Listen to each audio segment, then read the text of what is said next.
നടിയെ ആക്രമിച്ച കേസിൽ ഒന്നാം പ്രതി പൾസർ സുനിക്ക് സുപ്രീം കോടതി ജാമ്യം അനുവദിച്ചു. 7.5 വർഷത്തിന് ശേഷമാണ് സുനിക്ക് ജാമ്യം ലഭിക്കുന്നത്. വിവരങ്ങളുമായി നമിത നാരായണൻ ചേരുന്നുണ്ട്. നമിത, 7.5 വർഷത്തിന് ശേഷം സുനിക്ക് ജാമ്യം ലഭിക്കുന്നു. എങ്ങനെയാണ് വിശദാംശങ്ങൾ? കാളിദാസ്, നടിയെ ആക്രമിച്ച കേസിലെ ഒന്നാം പ്രതിയായ പൾസർ സുനിക്ക് സുപ്രീം കോടതി ഇപ്പോൾ ജാമ്യം അനുവദിച്ചിരിക്കുകയാണ്. സുപ്രീം കോടതിയുടെ 2 അംഗ ബെഞ്ചാണ് ജാമ്യം അനുവദിച്ചിരിക്കുന്നത്. 7.5 വർഷത്തിന് ശേഷമാണ് 7.5 വർഷത്തിന് ശേഷമാണ് പൾസർ സുനി ഇനി പുറത്തിറങ്ങാൻ പോകുന്നത്. ഒരാഴ്ചക്കുള്ളിൽ തന്നെ ഇയാളെ പുറത്തിറക്കണമെന്നുള്ള ഉത്തരവാണ് ഇപ്പോൾ സുപ്രീം കോടതി നൽകിയിരിക്കുന്നത്. പൾസർ സുനിയുടെ ഹർജിയിൽ ചൂണ്ടിക്കാണിച്ചിരിക്കുന്നത്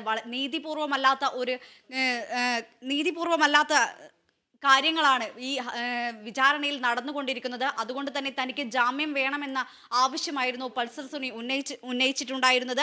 ഇത് കണക്കിലെടുത്താണ് ഇപ്പോൾ 2 അംഗ ബെഞ്ച്, സുപ്രീം കോടതിയുടെ 2 അംഗ ബെഞ്ച് പൾസർ സുനിക്കായി ജാമ്യം അനുവദിച്ചിരിക്കുന്നത്.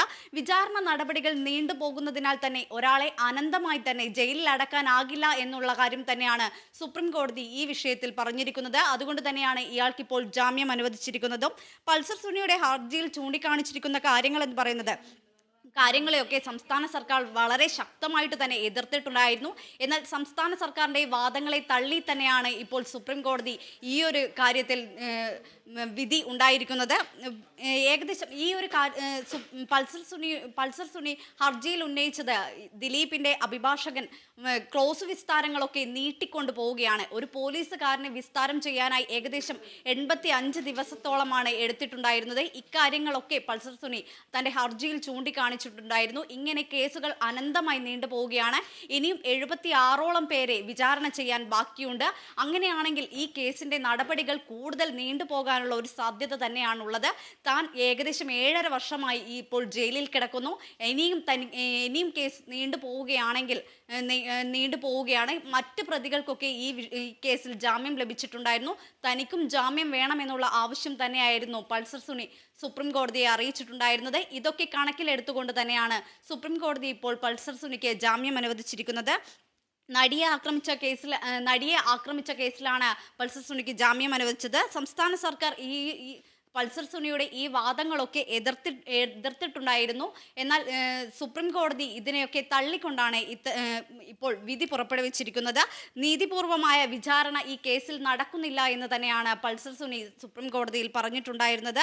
ദിലീപിൻ്റെ അഭിഭാഷകനാണ് ഈ വിചാരണകളൊക്കെ നീട്ടിക്കൊണ്ടു പോകുന്നതെന്നും പൾസർ സുനി സുപ്രീം കോടതിയിൽ വാദിച്ചിട്ടുണ്ടായിരുന്നു. വിചാരണ നീണ്ടുപോകുന്നതിനാൽ ജാമ്യം നൽകിയ കോടതി ഒരാഴ്ചയ്ക്കുള്ളിൽ തന്നെ ജാമ്യം അനുവദിക്കണമെന്ന ഉത്തരവാണ് ഇപ്പോൾ പുറപ്പെടുവിച്ചിരിക്കുന്നത്. എന്നാൽ ഈ ജാമ്യത്തെ സംസ്ഥാന സർക്കാർ എതിർത്തിട്ടുണ്ടായിരുന്നുവെങ്കിലും സുപ്രീം കോടതി ജാമ്യം അനുവദിക്കുകയായിരുന്നു. ഒരാളെ ഏകദേശം 7.5 വർഷത്തോളമായി ഇപ്പോൾ പൾസർ സുനി ജയിലിൽ കിടക്കുന്നു. ഇനിയും ഇയാളെ ജയിലിൽ കിടത്താനാകില്ല എന്ന നിലപാട് തന്നെയാണ് സുപ്രീം കോടതിയുടെ 2 അംഗ ബെഞ്ച് എടുത്തിരിക്കുന്നത്. ഇതിനെ തുടർന്നാണ് ഇപ്പോൾ ഇയാൾക്ക് ജാമ്യം ലഭിച്ചിരിക്കുന്നത്. കാളിദാസ്, നമിത, നടിയെ ആക്രമിച്ച കേസിൽ ഒന്നാം പ്രതിയാണ് പൾസർ സുനി. ഈ ഒന്നാം പ്രതിക്ക് ഇപ്പോൾ ജാമ്യം ലഭിച്ചൊരു സാഹചര്യത്തിൽ ഇനി എങ്ങനെയായിരിക്കും കേസിനെ സംബന്ധിച്ചുള്ള വാദങ്ങളെല്ലാം ഇനി മുമ്പോട്ട് പോവുക? കാളിദാസ്, ഇപ്പോൾ ഒന്നാം പ്രതിയായ പൾസർ സുനിക്കാണ് ഇപ്പോൾ ജാമ്യം ലഭിച്ചിരിക്കുന്നത്. സംസ്ഥാന സർക്കാർ എതിർത്തിട്ടുണ്ടായിരുന്നെങ്കിൽ കൂടി പൾസർ സുനിക്ക് ജാമ്യം അനുവദിച്ചിരിക്കുകയാണ്. ഇത് സംസ്ഥാനത്തും നടിയെ ആക്രമിച്ച കേസിൽ സംസ്ഥാനത്തും വലിയ കോളിളക്കങ്ങളൊക്കെ സൃഷ്ടിച്ചിട്ടുണ്ടായിരുന്നു. വലിയ രീതിയിലുള്ള ഒരു മാറ്റങ്ങൾ തന്നെ ഈ കേസിൽ വരാനുള്ള ഒരു സാധ്യത തന്നെയാണ് കാണുന്നത്. ഏകദേശം 1800ഓളം പേജുള്ള ഒരു ക്രോസ് വിസ്താരത്തിനായി ഏകദേശം 1800 പേജുകളാണ് ഇപ്പോൾ ഉള്ളത്. അപ്പോൾ ഇത്തരത്തിൽ നടപടികളൊക്കെ, ഈ കേസുമായി ബന്ധപ്പെട്ട നടപടികളൊക്കെ നീണ്ടുപോവുകയാണ്. അതിൽ സംസ്ഥാന സർക്കാർ സുപ്രീം കോടതിയിൽ അറിയിച്ചിട്ടുണ്ടായിരുന്നത് കേസ് പലപ്പോഴും വിസ്താരത്തിനായി എത്തിയപ്പോൾ സുപ്രീം കോടതിയിലേക്ക് വരെ കാര്യങ്ങൾ എത്തുന്ന ഒരു ഗതിയുണ്ടായിരുന്നു. ഈ ഒരു സാഹചര്യത്തിൽ പലപ്പോഴും ഹൈക്കോടതിക്കാണെങ്കിലും പരിമിതികൾ ഉണ്ടായിരുന്നു. സുപ്രീം കോടതിയിൽ കേസ് എത്തിയതിനാൽ കേസുകൾ നീണ്ടുപോവുകയായിരുന്നു. സാക്ഷി വിസ്താരങ്ങൾ വർദ്ധിക്കുന്നു. അതിൻ്റെ ക്രോസ് വിസ്താരങ്ങളൊക്കെ വർദ്ധിച്ചുകൊണ്ടാണ് കേസ് ഈ 7.5 വർഷത്തിലേക്ക് നീണ്ടുപോകാനുള്ള ഒരു സാഹചര്യം ഉണ്ടായത്. അതുകൊണ്ട് തന്നെയാണ് ഈ കേസ് ഇത്രത്തോളം ഏകദേശം ദിലീപിന്റെ അഭിഭാഷകൻ ഒരു പോലീസുകാരനെ തന്നെ വിസ്തരിക്കാനായി 85 ദിവസം എടുത്തു എന്ന് പറയുമ്പോൾ തന്നെ നമുക്ക് മനസ്സിലാക്കാം ആ കേസിന്റെ ഗതി, ഈ കേസ് വലിച്ചു നീട്ടുകയാണ് എന്ന് തന്നെയാണ്. ആ കാര്യം ഉന്നയിച്ചുകൊണ്ട് തന്നെയാണ് പൾസർ സുനി തനിക്ക് ജാമ്യം വേണമെന്ന് ആവശ്യപ്പെട്ടുകൊണ്ട് തന്നെ സുപ്രീം കോടതിയെ സമീപിച്ചത്. ആദ്യം ഹൈക്കോടതിയെ സമീപിച്ചിട്ടുണ്ടായിരുന്നു, എന്നാൽ ഹൈക്കോടതി ഈ കേസ് തള്ളുകയായിരുന്നു. അതിനുശേഷമാണ് ഇപ്പോൾ സുപ്രീം കോടതി ഈ കേസ് പരിഗണിക്കുകയും 2 അംഗ ബെഞ്ച് പൾസർ സുനിക്ക് ജാമ്യം അനുവദിക്കുകയും ചെയ്തിട്ടുള്ളത്.